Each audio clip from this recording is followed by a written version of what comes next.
Sausage. Hello, hello, and welcome to the last call, the show where I, Mark Krishnez, plays games that are about to go away forever because knock knock, who's there? Not Divine Knockout anymore because it's going away at the end of the month. Which month? February. When's this episode going to come out? Probably after February. So it's already knocked itself out of here. But this episode is all about DKO Divine Knockout. I don't know if it's DKO Divine Knockout or it's Divine Knockout parentheses. You can also call me DKO if you want. But for the purposes of this here episode, I'm going to call it DKO. Or maybe I'll call it Divine Knockout. I haven't made up my mind. But I play this for the first time here, unlike some of the other ones I dabbled in, but I never really tried Divine Knockout. I didn't know what kind of game it was. I never really paid it much mind, and that's probably why it went away after 2 years. It had a decent length, a decent life in comparison to some other games, but after playing it, I'm sad. This is the one that brings me the most sadness because I've talked about how I don't like, and I guess they're called platform fighters. Space Jam, no. Super Smash Brothers and the like, so Multiverses, Nickelodeon All-Star Brawl. I think there was a Ninja Turtles one called Smash Up, maybe, and many others of that ilk. I've never been a Smash Brothers fan. I've found every single game of that nature to be absolutely terrible to play, and I've never enjoyed a single second in any of them. But then you do what DKO did, put it in 3D, and suddenly I fucking love this thing. I love Smash Brothers style games, I guess. And maybe it's because when you put it in 3D, it has somewhat of a Power Stone feel to it, even though it's not exactly the same. But the simple change in perspective from 2D to 3D makes the Smash Brothers formula of building up your opposing fighter's percentage. So just think of it as their health if you've never played a game like this. So everyone starts out at 0, and you're constantly building up their percentage, which makes them more susceptible to being knocked off the platform and flying further until they hit a certain point where if you hit them hard enough, they will just automatically go out and have no way of recovering. Because of course, if you get knocked off a platform, you have the ability to recover with attacks and abilities that will allow you to gradually make your way, that is, back to the platform. And the simple change from 2D to 3D makes all the difference for me. It is so much fun. I never once enjoyed myself with Smash or any of those games. And the first game I played in DKO, I had a blast. I played this game for 3-4 hours the first night, and then I went back to it multiple nights after that and kept enjoying myself. Now, I don't know if that's because the people playing this now are all newbies coming. Until I teamed up with a few buddies, never lost a single game. I lost only one round because I was going after achievement at that point, but I went completely and wholly undefeated, losing no rounds and no matches for about 2.5 hours straight. And this is including my first match when I didn't even know what I was doing. And so in that sense, that could come into play as well. The fact that I was dominating, it just made me feel good. And if I wasn't winning, I probably would have had a much worse experience with the game. But disregarding that, I just think taking the Smash Brothers formula, the platform fighting formula, and putting it in 3D makes so much more sense. Because to me, at least, Smash and games like it are casual fighters, and no matter how much you try and make them into competitive fighters and put them alongside something like Street Fighter or Tekken, Soul Calibur, Virtual Fighter, so on and so forth, they're not the same. I will never be able to look at a Smash Brothers type game as anything other than a casual game, a casual fighter. Just in the same way that a kart racer is never going to be the same as Gran Turismo or Forza Motorsport or whatnot. So putting it into this 3D space just gives it that extra something. Maybe there are 3D fighters, of course, but it differentiates it in a way and opens it up in a way that makes it much more enjoyable.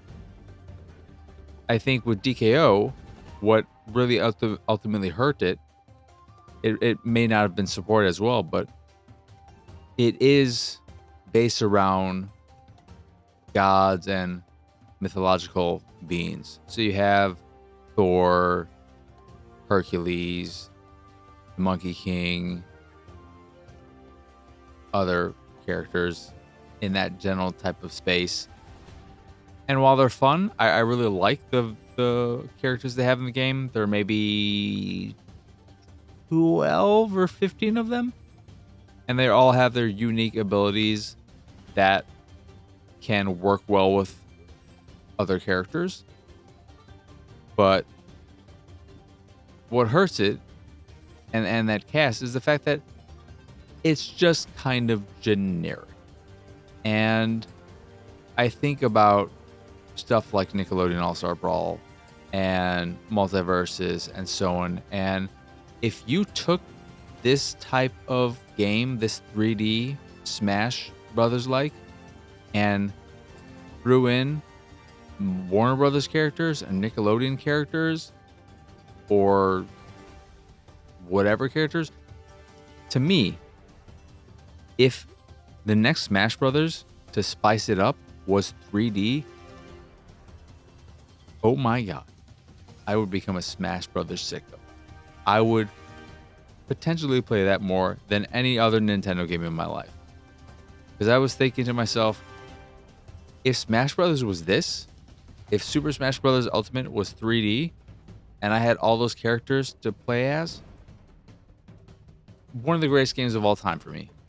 Because I love DKO, the time I've put into it. The only time I didn't like it was when I played with a party.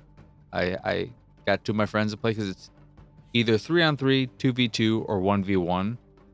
And the regular matches are just knockouts. So first to 8 knockouts wins. But then there are some other modes that I experience in bot plays, because you can play against a bot as well. And those include stuff like collecting coins in an arena and depositing them in a designated area by a treasure chest, King of the Hill, and a few other modes in that vein. Nothing too crazy, nothing too special, nothing too unique. But the main mode is knockout, which is first to 8 knockouts. And when I teamed up with two friends, it only put us up against the same 3 other players, and my god, it felt like they were cheating with how badly they destroyed us. So either they were cheating, or they're some DKO hardcores who have been playing the game since it launched and know how to play together and work together, because they embarrassed the shit out of us, and that was not fun. Like I said, if that was my experience with the game as a whole, I probably wouldn't be as hot on it as I am. But coming into it now as a new player, I had a blast with it. It's just a lot of fun. And it is, if you don't know what the setup is, I mean, you're just, again, I don't know what else to say about it because I'm just bummed that it's going away.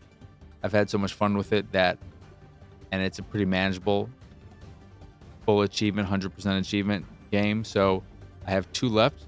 I have to get 100 wins, which you can do against AI, which is good. I can brute force it that way, and then play a practice round or something. So I will be getting every single achievement in the game, and I'm only doing that because I like it so much. That's a way of showing how much I like it, the fact that I'm bothering to do that. It bums me out still though, because I can't think of any other game that is like this, that is potentially an offline thing. And I just want to keep playing this game because it's fun. Even playing against AI, I would love to be able to keep playing this game. And it also sucks because I look at high-res studios and the games they put out, and something like Realm Royale, which is a unique flavor-ish of Fortnite, but it's still very much... Realm Royale, for example, feels so close to Fortnite because it is basically the same, but with a fantasy setting. But it has the same look, same vibe, same whatnot. Paladins was Overwatch with just not Overwatch characters. And Smite, that may have also been a unique thing in why it became or is their most successful game. But I look at DKO, and what bums me out is that this is actually something that feels unique. Maybe it's not. Maybe there are a lot of 3D platform fighters out there. I don't know because I'm not in the fighting space. But from what I know, this is actually somewhat unique. And the fact that it's now going away saddens me. It made me think about Rumbleverse and how I never really got a chance to try that out before it died. And I wish it wasn't the case. I don't know what else to say about it. It's a lot of fun, and by the time you see this, you won't even be able to experience it for a little bit, which saddens me. I think that's what saddens me the most, is that while I got to at least experience it and enjoy it for the little time it had left, y'all watching this or listening to this aren't going to get that same chance. And I hope someone comes around and does something like this, makes an offline version, whether it is, I can't see it happening from Hi-Res because I don't believe they've ever done like anything like that. But I hope that somebody looks at DKO, though why would you? The game is going offline, so it clearly wasn't a success. But maybe somebody can do it. Someone. Multiverses, Warner Brothers. You want to try it again? Multiverses 2.0, now in 3D. Come on. I'll be all in day one. But yeah, DKO Divine Knockout is a great fun game. I like the aesthetic. I like the art style of it. It has a decent selection of maps, levels to play on that have fun elements to them, whether it is a giant boulder that comes down the mountain every now and again and it'll smash players, area that will flood every now and again, so parts of it will go underwater and slowly change the layout of a level. Another one where as the stage is progressing, little parts of it will start falling away, getting smaller and smaller. Ones that have spinning blades, ones that have volcanoes that'll spit out bombs that'll explode after a period of time. So there are a lot of environmental hazards to deal with in the levels that you have to worry about in addition to your fellow players.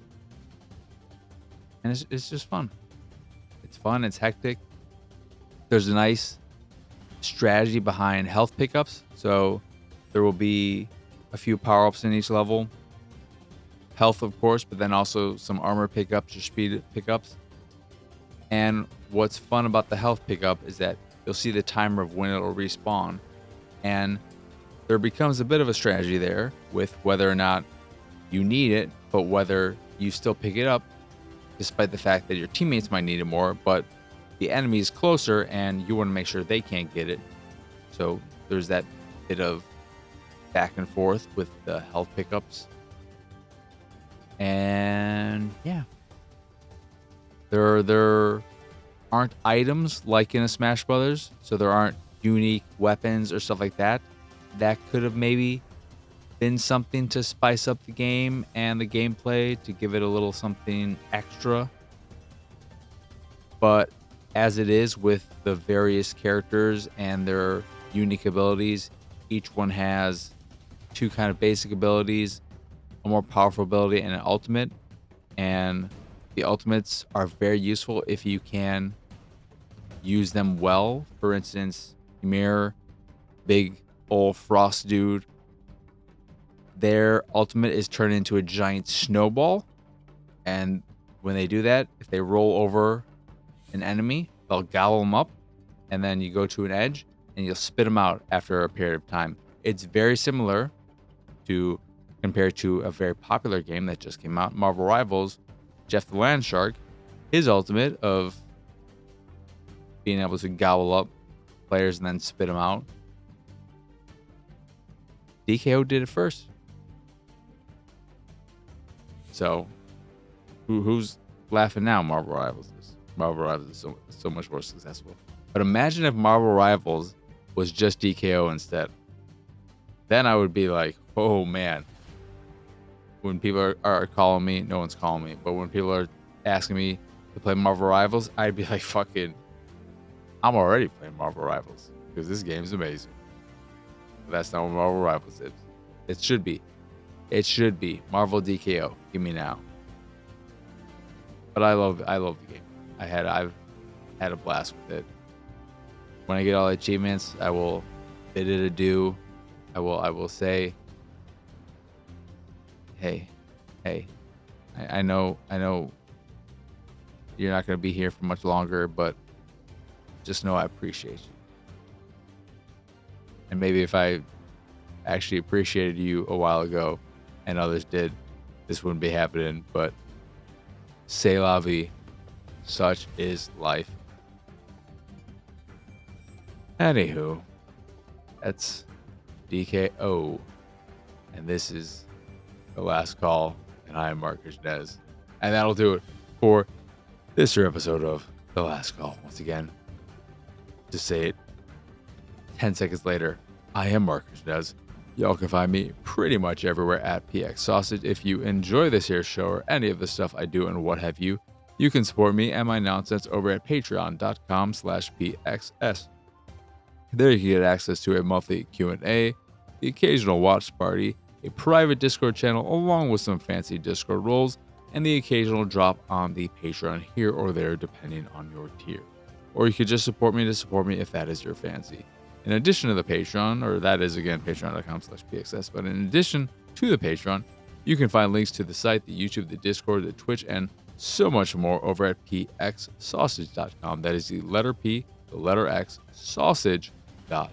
But that is it. That is all. As always, thank you for watching or listening. I hope you enjoyed this here episode, and I hope you have a wonderful, wonderful rest of your day. But for now, adios, arrivederci. Bye.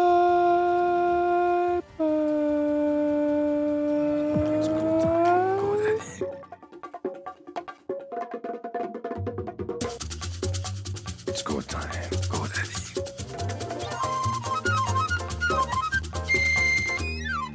It's go time. Go, Daddy.